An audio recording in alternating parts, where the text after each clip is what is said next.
Hello, this is Rocco Beatrice. I'm the Managing Director for Estate Street Partners. And exactly what are the tax benefits of a trust, an irrevocable trust, revocable trust? Well, when we create a trust, which is basically a fiduciary relationship between the trustee, yourself, and your beneficiaries, there are two sides of this. We worry about the asset protection side when a creditor has the ability to seek out the assets that you own for his own purposes. We also have the income tax side. Now, in income taxes, it doesn't matter who owns the assets. Someone has to pay the taxes. So for purposes of taxation, you want to create an atmosphere where you are still considered to be the asset owner of a trust. You want it to become a disregarded entity.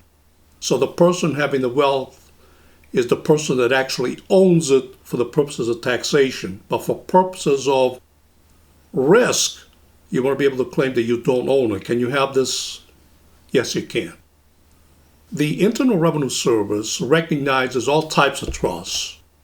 Revocable trust, irrevocable trust. Revocable means for income tax purposes that the original owner still owns the assets, and therefore when he pays his real estate taxes on his personal residence, it was paid by him, therefore he's able to take the income tax deduction. When he dies, if it's a revocable trust, he still owns the assets, therefore he's liable for the estate tax. However, special rules in circumstances where you have an incomplete gift and your trust is irrevocable, the Internal Revenue Service claims that the original owner for income tax purposes, is still the owner. Therefore, they call it a disregarded entity. So when the trust pays the real estate taxes, or rather you pay the real estate taxes on behalf of the trust, you can take that as a tax deduction. However, the IRS also regards that as an incomplete gift between you and the trust. When you reposition your assets from yourself to the trust, the IRS considers this to be an incomplete gift.